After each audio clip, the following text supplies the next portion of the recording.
How K-pop treats singers like garbage. K-pop has a scary dark side that's like modern-day slavery. Millions of fans worship K-pop stars and envy their glamorous lives. But behind the scenes is a seedy underbelly no one talks about.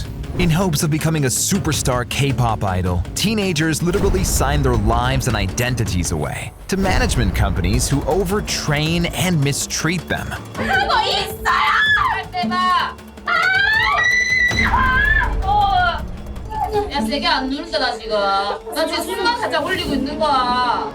Some even call these companies child star factories. If it sounds like a horror story, it's because it is. Management companies control everything, from where the trainees live to who they date. Actually, wait, they aren't allowed to date. Starting at such a young age and being thrown into the industry, you're told what to do, what to say, what to think. More horrible, in an industry where appearance is everything, they even control the way you look. And not like you think that they just control how you dress or do your hair and makeup. Oh no. Take it from actual K-pop star Amber Liu. I remember that I was too dark. Like my skin was too tan and I had to brighten my skin. If your looks aren't perfect, you might actually even be encouraged to get plastic surgery. But really, in some cases, encouraged is just another word for forced.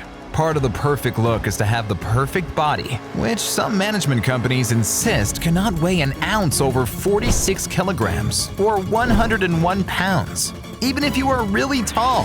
There were times when I was training that I felt like instead of being a good singer or a good dancer, how skinny you were would secure your spot in a group.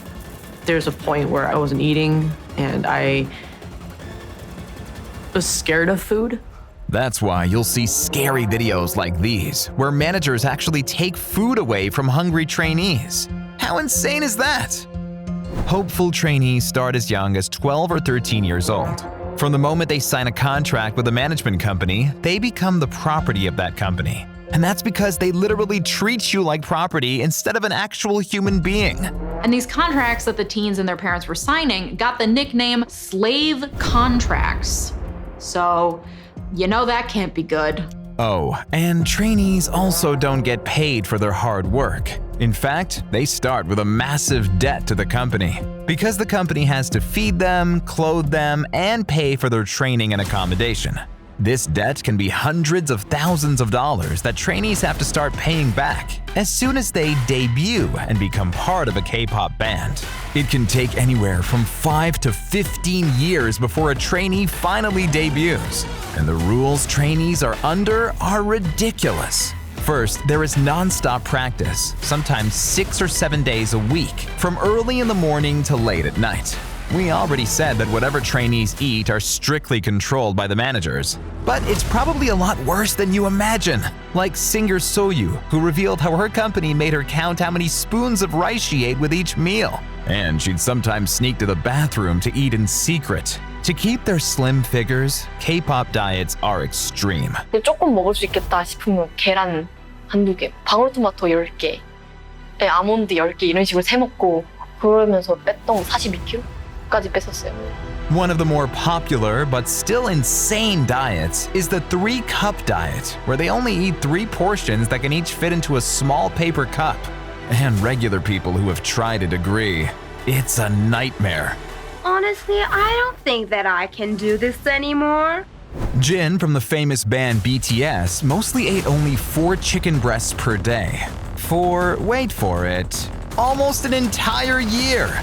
While Jimin from the same band at one stage ate only 1 solid meal every 10 days.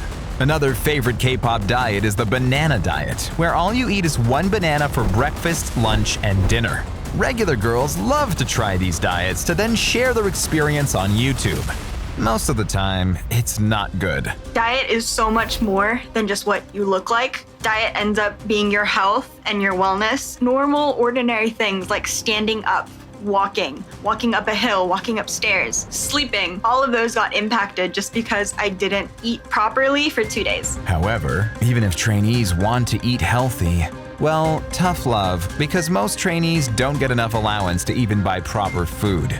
We would always have to buy like really cheap food, so your health isn't always in the best. If I want to eat fruits, well, good luck because I couldn't afford them. And that's why you also see videos like these, where K-pop stars faint during training, or even worse, during performing. All that to achieve the perfect K-pop body. Being in an industry where it's so visually focused, you know, you're gonna go through the checklist of, okay, is your hair on point? Is your face on point? Is what you're wearing good? Are your legs the right shape? Are you skinny enough? And remember that rule about no dating? Well, it's actually a lot stricter than you would believe. Not only are trainees not allowed to have a romantic life, but some management companies take it to the next level. No talking to the opposite sex in your company. Whenever we were caught like lounging around and talking to the opposite sex, we would always be separated, and we always had different schedules on purpose, so we would never like run into each other. That's not all these companies control, though. They control every aspect of your personal and private life because, remember, they own you. Managements could always check your phone at any time that they want. The managers would literally read through your conversation, which is so embarrassing. But reading conversations is nothing compared to this. For extra control over trainees, many management companies let all their trainees stay together in large dormitories. Some dorms even have security cameras in front of each room to make sure that trainees don't slip out. And for extra measure, some managers would even call the trainees at any hour during the night to make sure that they are in their rooms.